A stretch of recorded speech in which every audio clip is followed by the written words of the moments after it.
and asked about doing that. We've been all on board, obviously letting our players participate. My grandfather had Parkinson's, and I can remember as a child him going through that experience. So it's touched everybody's lives in some way, shape, or form. So anything we can do to give back to that. It's during our off week, so we're going to fill up that bowling alley with everybody we can. And then the people that can't come, you can tune in on DawgNation, and you can also give. So that's an opportunity to give back to a greater cause. So I certainly appreciate Coach Rick taking the time to do that. So with that, I also want to mention this week's game against Kentucky, which obviously is a huge game at night. The team's going to be wearing the green decals, the helmet stickers, calling attention to Mental Health Week, which is going on this week. We're in partnership with Helinski's Hope, and student athlete mental health has become a huge issue, and we deal with it day in and day out with our players, and certainly think it's more prevalent now than it's ever been before. So we'll acknowledge that with those decals. They'll be part of the uniform Saturday night. So with that, I'm going to open it up to questions. Looking forward to playing a really physical Stoops team. Every time we play these guys, they're physical. When Coach Rick is here, it was physical. Kentucky, Georgia is just a physical football game because they brand their football behind that, and so do we. So I got a lot of respect for Coach Stoops and the program he's built and the job they've done. Coach, I think you mentioned it after the game, but just to have 0 pre-snap penalties on the road in an environment like that, apart from just pumping crowd noise in during the week, what all goes into having success like that on the road? Well, composure is a big part of it. I thought we would have some, and we simulated having some and getting backed up and not letting it spiral. So I thought Coach Bobo and his offensive staff did an incredible job. You take a quarterback who's never played on the road and start at Auburn and not have procedural penalties. You had good organization, you had good substitution patterns, you had good snap count variation, changing tempos. I thought they did a good job managing that, but that's not the issue now. I'm worried about Kentucky now, and they got a really good defense. Kirby over here to your left. It's about their offense. What did Davis do when he saw 280 yards and 3 touchdowns? How much of that was him, and how much of that was his offensive line? It's both. I mean, he's an exceptional back. As good a back as I've seen in a long time. This guy's smooth, explosive. He pass protects really well. He protects the ball. He's aggressive in the way he runs. It reminds me of Swift. He's just a little bigger, but he has a lot of the same cuts, one-cut runner, and they do a tremendous job now blocking for him. So it's not all him. I mean, he has a run game. I mean, it seems like Kentucky's always had a back, right? They had Benny or whatever, and he was unbelievable. Then they had the kid from Georgia the last couple of years. Their backs run really physical, but they are committed to running the ball, and they do a great job at the point of attack. With that Kentucky defense, what stands out the most about how they attack and how they've been successful so far this year? The variation they run, the defense they run is very unique. You don't play a lot of teams just like them. They have a lot of overhangs, what I call depth in the defense. They have people at the second level all over the place, so there's not a lot of free yards out there. They make you earn everything you get. They're massive up front. They have big people. They play 3-4 and 4-3, and the teams that play odd front, as they call it, they do a really good job of stopping the run game. These guys are really good at stopping the run. They're really physical, and they have a really good scheme. It's not easy to mimic. Kirby, to your left, you referenced Carson starting his first SEC road game. There was always going to be sort of an unknown factor about him until you got through the season. What have you learned about him that maybe you didn't know before? Most quarterbacks that start for the first time, you maybe don't know enough. I just feel like I had this relationship, and I knew Carson. I don't feel like I've learned a lot because I knew a lot. He had been in the system. Like, he had played, and he had not played in that environment. I'm not trying to exchange experience, but I'd been around the kid. He had been in the program. He had been in the offense. I'd seen him have good days on third down against our defense, have bad days. I'd seen him, make good decisions with the ball. He's really efficient. I guess the only thing I've learned is that he does have natural composure. I already thought that because that's the way he practices. But he doesn't get flustered very easily. Kirby, how would you describe your team's offensive identity, and how much has that been affected by the running back's availability week to week? Yeah, the offensive identity is do what it takes. I mean, that's essentially what it always comes down to, right? You'd love to have this defined that we're just going to bully you and run it through you. Nobody really does that. I don't know anybody that just does it. Now, Kentucky did it last week against Florida, but they haven't done it every single game that way. They've done it different ways. I don't think that any team has if you have one identity, then that's what they're probably going to try to stop. I think Kentucky's balance, when you look at the explosives right now in our league, they are like the only team that has, I think they have the exact same number of explosive runs as they have explosive passes. So they have this balance. Going back to us, I think our identity has been, we've been up and down in the red area. We've been pretty dang good on third down. We got a lot of things that we can work on. But as far as whether it's about the backs or not, we don't cry over what we don't have. You figure out what you got, and you figure out what they can do. So I'm not going to sit up here and complain about with the health or safety or how many backs we've got. That's not what we worry about. What we do have, not what we don't. Kirby, on the run defense, I know that QB run was so much of what Auburn was effective at, so it may not be applicable this week or in some weeks, but how much of a concern is it what they were able to do on the edges, and how much do you all need to work to get better at? Well, we got to do a better job. I actually felt better after I went and watched the tape. I think I was riding home on the bus in a state of depression about our ability to stop the run. And you sometimes as a coach, and my dad always said it, it's never as good as it seems, and it's never as bad as it seems. So when I got up and actually watched it, we struck blockers and played the run well at times. We didn't fit some plays well that they did and give them credit, and we probably didn't work some of those plays enough out of the formations they did it. They did a nice job scheming that up. So we got to do a better job of that. Make no mistake about it. But we have good run defenders.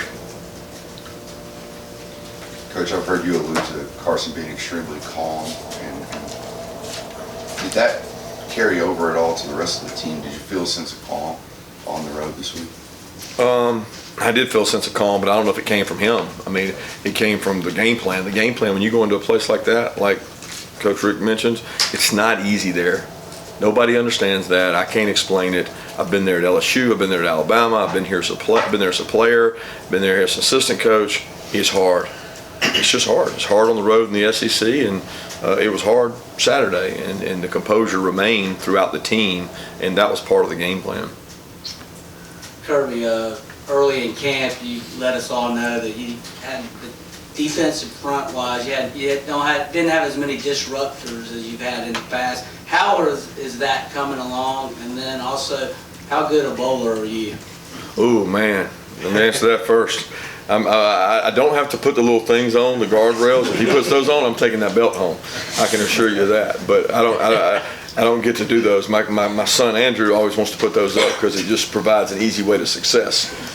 But I'll probably practice up some before it if I get some free time so I don't embarrass myself. But dead 100s or what's that? can you like hit the 100s? I don't know what 100s is.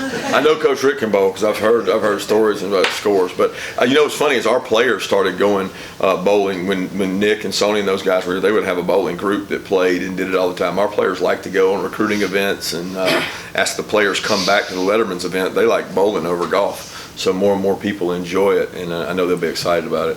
As far as the defensive line part, I've never felt like we had a lot of the same defensive linemen this year that we had last year, outside of really Galen, who didn't play most of the year. So I mean, we've got plenty of D linemen good enough to do things and execute. Just don't have disruptive people. So you have to find other ways to do things defensively to try to give people negative plays.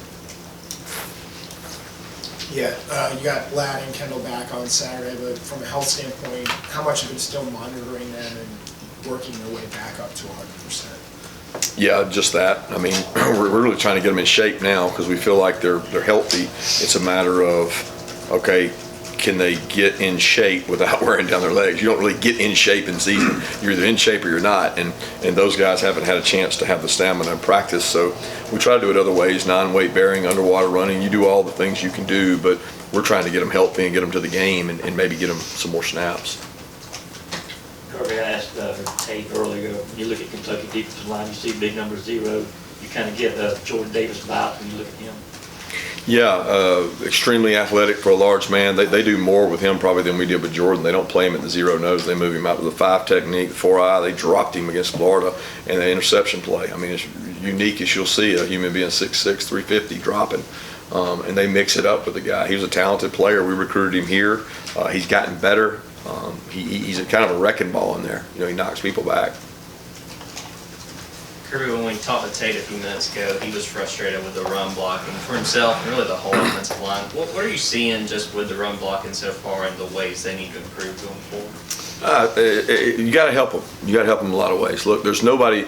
You can't tell me an offensive line right now that you say, oh man, they're just moving people and they're mashing people. Defensive linemen have leverage. They strike out of their hips. They come out. You got to find ways to get double teams. You got to find ways to run on a perimeter. Running the ball in the SEC is the hardest thing to do. And Kentucky just did an unbelievable job of doing it.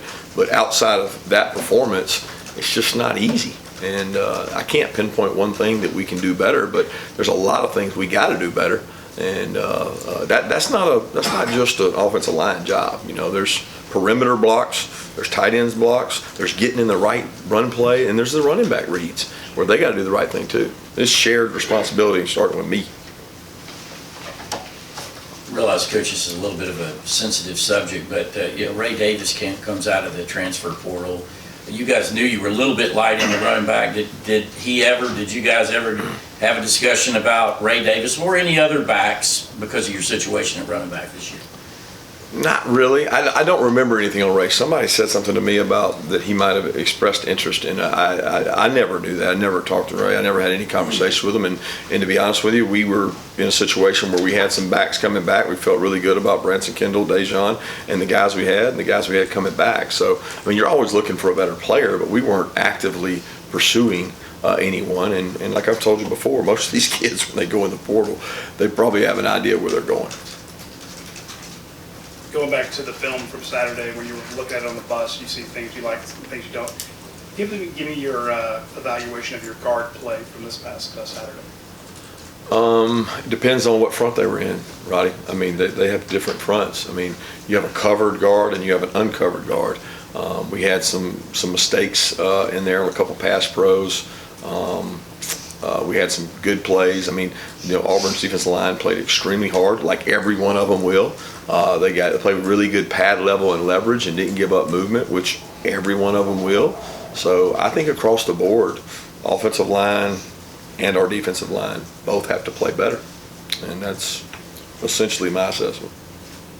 Kirby, you talked about the exceptional job Carson did first start on the road. Talk a little bit about Peyton and those massive kicks he made and sort of what the last month has been like for him and to come up big like that. Yeah, a lot of confidence in Peyton. I think he is wired the right way. He was a baseball player. He pitched. When you have these kids that did multiple sports and they've had pressure on them in other environments, I'm a big believer in having to sit on that mound and throw strikes. I've been out there and know how hard it is to do it. So he's having to do that and kicking in front of 93,000 people, and that's not easy. And he's a true freshman, but he did a nice job going through his process, breathing, handling things well. And I told him he's got 10 people out there with him, and he's got another 74 in the locker room that love him regardless of whether he makes it or not. It's unconditional love, and he has to know that and be able to relax and kick. And was very proud of him, the way he handled it. What does it look like for Roderick Robinson to get back on Saturday? He's still dealing with an ankle injury, so we'll see how he goes this week. Kirby Smart was just named SEC Defensive Player of the Week. Where has he grown the most? Probably in his leadership. He's been an incredible athlete, and he came in as a really good space player. He's gotten tougher. He's grown as a blitzer, and he's a quality leader. He's not afraid to confront guys when they're not doing things right, which you learn to appreciate as you coach longer, the guys that hold people to a standard so I don't have to. Yeah, just having watched the tape, how would you assess how your inside linebacker group as a whole played, and maybe how not having a true disruptor type in that defensive line maybe impacts that position this year?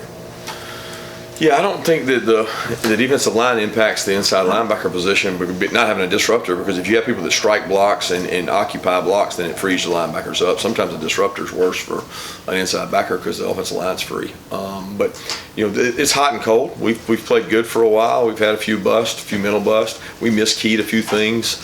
They did a nice job of quarterback run misdirection. that's what people do now in football. They pull a guy here, take a guy here, and you got to figure out which way the play's going. So we did that well some, and we didn't do that well some. So we got to do a better job. Kirby, concerning Ladd, how did he come out of at the game Saturday? Like, how did he feel after? And is that a situation with that injury? I know that there was, he was fine and then he wasn't, and he couldn't go.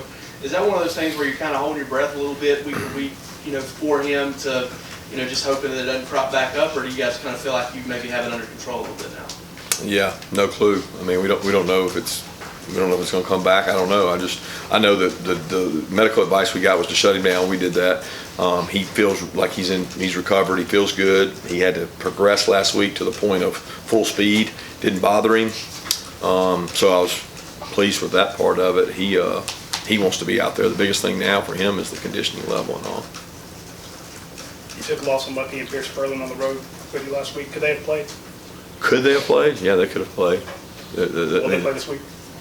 Well, if they're better than Oscar and Brock, I mean, I don't know what you want us to do. Y'all want to take Brock Bowers out and put one of them in? Anybody voting on that?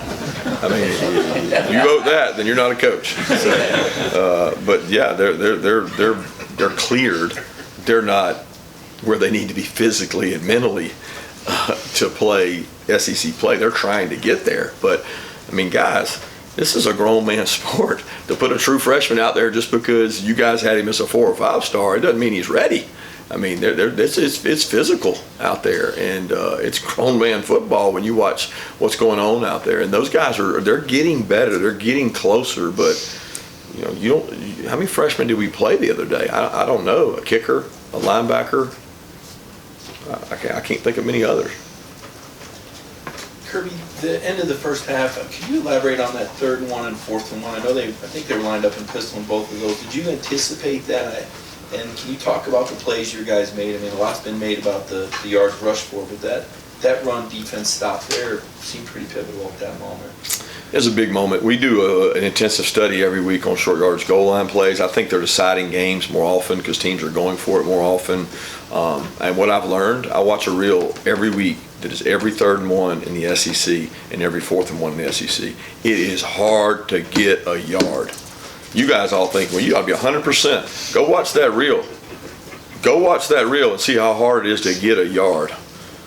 Talk about the guards. Talk about the offensive line not getting pushed. Go watch every team in our league on 3rd and 1 and 4th and 1. It is hard to get a yard because people are defending those down and distances different than they ever have. I mean, they're just treating them different.